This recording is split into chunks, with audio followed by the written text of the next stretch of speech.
everybody, welcome back to Magenta Makes, and today I'm going to show you how I put together my miniature farmer's market. I love going to farmer's markets all summer long. It's one of my favorite things to do. So naturally I wanted to have a miniature version that I could visit all year long. This is really a collection of all kinds of different things from all different places that I picked up here and there, things that we made.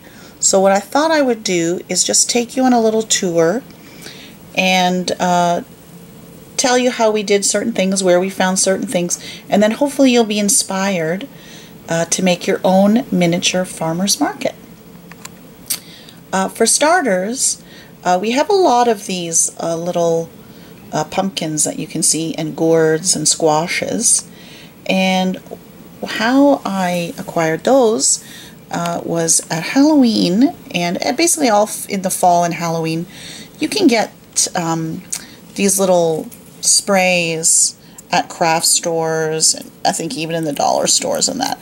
And they're all over at Halloween, and that's a great time to get them. You could probably get them for about $1 each, and look for ones that have the little pumpkins and the gourds that you want. Sometimes you can get, this corn was a little bit too big for our market, but sometimes you can get berries and different things, so just keep an eye out for that. But the best time to get those is actually after Halloween is over and the Christmas items are starting to come in. A lot of times you can find that these will be marked down, a lot of times they'll be marked down half price, or sometimes I've gotten sprays like this for 10 cents each. And of course you can always find these in the thrift stores too, very, very inexpensively. Sometimes you'll get a whole bag of them, for a couple of dollars. So keep an eye out for that. And that's one way to get, and we've added those to our farmer's market.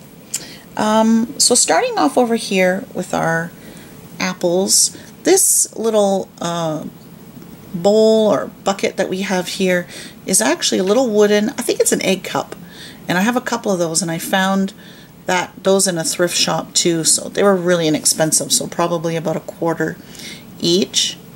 And the apples, we have red and yellow apples in the basket there. They're actually, I found a bag of little plastic beads that were shaped like fruits, so we have those ones there. And then if I just pan over here a little bit, included in those ones were these little oranges as well. And actually there were little cherries. You can see the little cherries there. And they were all beads that were part of some kit for making, I don't know, something. I don't even know. But I saw the fruit, so there's a little bag there. And they're all beads. They're all plastic. The bananas are there. Didn't really want to use the bananas right now, but they could easily be glued together in bunches or just laid around for decoration on your table. So that's where I got those. And then we have the watermelons here. Some of them are actually Rement miniatures. These ones here, you can see the slice. It's a Rement miniature, as well as the durians are Rement. But I found these watermelons in a thrift shop. These are actually, you can see the hole in the end. These are actually little wooden beads, and they were a part of, it's like a wind chime or like a mobile. It was some decorative item, which was pretty tacky. But I saw the watermelons, and I thought those were the perfect size for my miniatures, so I included that in there. I have a few of those. The table itself, this table, is actually just a little wooden crate that I just tipped upside down, and so that worked really well for that table. And this other table, I'm thinking it was some kind of food board or like sushi board. It has little legs, and so that's what that one is. But you could really use just about anything. A box tipped upside down, a little crate tipped upside down. Of course, if you have your dollhouse tables or a picnic table, something like that, anything like that would work. In this case, farmers markets are very rustic, so they also make use of whatever they have around. The little chalkboards and the little chalkboard signs, you can get those anywhere nowadays. Michael's. I believe I got these ones at Michael's. And this one here is a little, it has two sides, and so it's a little stand, and it can be used for all kinds of uses. But it works really, this one works really well for our farm stand. But yeah, even the dollar stores have those, so keep your eyes out for those. Also, I do have a lot of little baskets, as you can see, and I have my little fruits and veggies over here. I have a video for making miniature fruits and veggies, so I'll put the link down below and you'll be able to see how I did those ones. But they're different materials. Some of them are beads, some of them are from little floral arrangements, floral wreaths, and I just cut off the little berries that look like fruits. But sometimes the baskets can be a little bit tricky to find. So baskets are another item that I like to pick up at thrift shops. And I have one here, and it's a cute little basket, and you can see the price tag. I only paid 50 cents for that one. And you know, you can find them all over. Sometimes I find a whole bag of these little baskets, and then I just grab them when I see them and when they're not too expensive. So that one's going to be a great one, and they're so well made. So I just grab those and add them into the collection whenever I see them. And then as I pan over here, we do have some baked goods.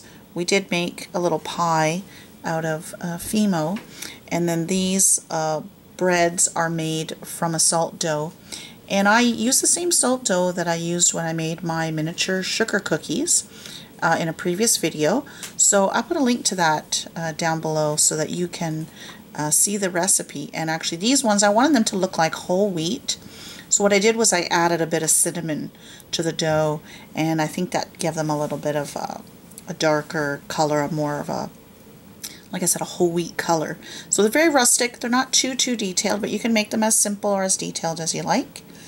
And then as we pan over here, I actually have a few, we have some more of those pumpkins and gourds that we got from those fall sprays and Halloween sprays. These were just adorable. I got these at Michael's in the miniature section, the little wooden eggs, and in a little metal crate, and I couldn't resist those. These are strawberries that we made from Fimo and baked, so we included those ones. And as well, we have some Fimo pumpkins with little vines that the kids made.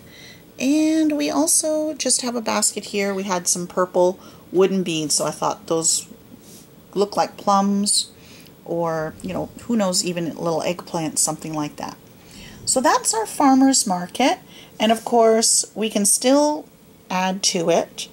And, you know, anything that we find, we're always on the lookout for miniatures. But you could imagine, you could really, the possibilities are endless with this. You could have a bake table with all sorts of baked goods, cupcakes and cookies and things that you make out of Fimo or any kind of clay, or things that you find. Wooden beads work really well, as you see.